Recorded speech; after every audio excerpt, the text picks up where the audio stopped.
ẹ rí wípé àárọ̀ yìí ni mo ṣe fídíò kan wípé àǹtí Ajara ò tí ì kú, bẹ́ẹ̀ ni kò bí ìbejì tí wọ́n ń gbé kiri kó bí. Irọ́ lásán ni, but wọ́n ti jẹ́ ká mọ̀ wípé mọ́júmọ́ yìí ẹlẹ́mìí ti padà gbà á. kọ́lọ́run rọ àwọn ẹbí ẹ̀ lójú o, ọlọ́run ìjà rẹ̀ ya burú mọ́ o, ó ti kú o, ọmọ Nàìjíríà. Náà la ní ká tún sọ fún yín, bí àbá tí gbọ́ nǹkan àní sọ. Ìgbà tán sọ fún wa lánàá pé kò tí ì kú ló já sí fídíò láàárọ̀ yìí. Wọ́n dẹ̀ ti padà sọ fún wa pé ó ti padà kú mọ́júmọ́. Ìgbà tó fi ṣànọ́dá fídíò báyìí pé ó ti padà kú o, kọ́lọ́run tẹ sáré fèrè rè. Ẹ ṣeun. Ẹ̀yin tẹ́ ní fibroid tó bá jẹ́ pé agbègbè Àkúrẹ́ ló wà ní, tó bá yẹ pé kí admit ẹ, mo máa admit ẹ, bọ̀ kì í ṣe admit oṣù mẹ́ta o. Bẹ́ẹ̀ ni mo máa admit ẹ. Hospital wà tí mo ti ń treat àwọn èèyàn, any kind of sicknesses ni mo ń tọ́jú. Fibroid oṣù mẹ́ta tó bá dẹ̀ jẹ́ pé ilé òkun ni, mo máa send nǹkan tó máa lò fún oṣù mẹ́ta yẹn ni mo máa send sí ẹ. DHL mo máa ń lò, DHL mo máa ń lò. Má sọ pé bóyá ẹnìkan ń bọ̀ nílé, ìyàwó ní ẹnìkan ń bọ̀ nílé, ẹ bá mi gbéṣẹ́ mi fún, mi ò ní gbé fún o. Bẹ́ẹ̀ ni ó ṣe rí nìyẹn. Hallelujah sir. Ẹ kú àlẹ́ sir. Iṣẹ́ fibroid tó ń fi ń bi òòlé lẹ́yìn,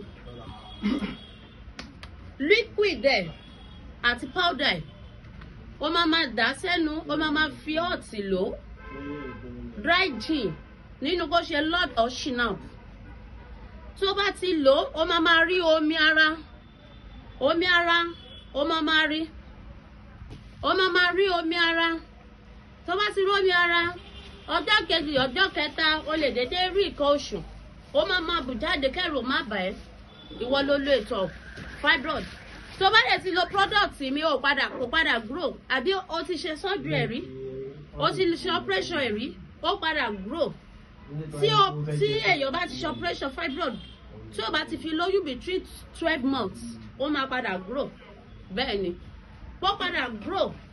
Any percent tó bá grow sí, any oye tó bá grow sí, 10 pieces, 11 pieces, 50 pieces ni, àbí 8 àbí 7, ó máa flush dànù lára ẹ̀. Ètò tó ń fi bí oyún ìju ó wà available. Tó bá jẹ́ wípé ó fẹ́ kí n máa tọ́jú ẹ̀ díẹ̀díẹ̀, táwọn kọ́sọ́mọ̀ ti ń complain pé mọ́mì ẹ ti máa ó ti ṣe kí báyìí. Tó bá fẹ́ ra product mi, iṣẹ́ tó fi bí ìju tó fẹ́ rà á jọ máa sọ̀rọ̀ ni, ó máa pè mí. Bẹ́ẹ̀ ni, àbí elétò àdúrà ní ẹni ó fẹ́ máa túta, ó wà available. 3 months ni o. Ẹ̀yin ẹ bá ti lò ní oṣù kan, kó lọ ya scan padà. Mo máa sọ fún pé kó lọ ya scan, wọ́n máa send ẹ̀. Wọ́n máa sọ fún wípé ìyá kílẹ̀ ń lò, kíní tí ó ti yàtọ̀. Tó bá wá lò ó pé 3 months gẹ́gẹ́, kó padà gbúrò ẹ̀ mọ́. Bẹ́ẹ̀ ni mo ní ìdámilójú ẹ̀ gidi, 100 assurance wà ń bẹ̀ fún yín. Tí ò bá ti rí bẹ́ẹ̀, ẹ wá gbowó yín padà.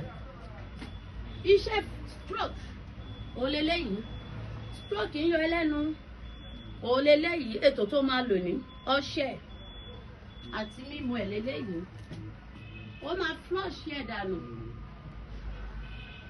òlélẹ́yìí. Ó ní àbí wọ́n doyún mọ́ ẹ nínú. Ẹnìkan jẹ́rìí sí iṣẹ́ mi látàbújá, 5 years tán doyún mọ́ nínú, twins ló padà bí. Yes, wọ́n tó kí ọ̀wọ́n à ló bí twins yẹn. Tán bá dó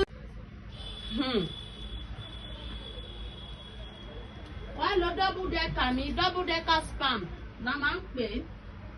Bẹ́ẹ̀ ni ó máa boost ẹ̀ síta fún ẹni, tínú ẹ máa dùn sí máa ní.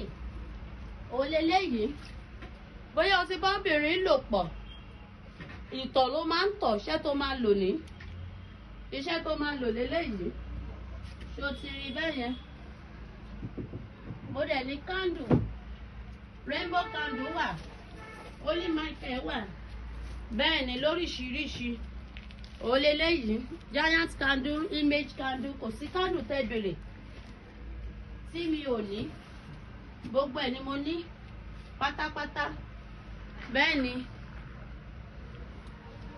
fúláwà tó ń gbé sórí pẹpẹ ó wà speaker.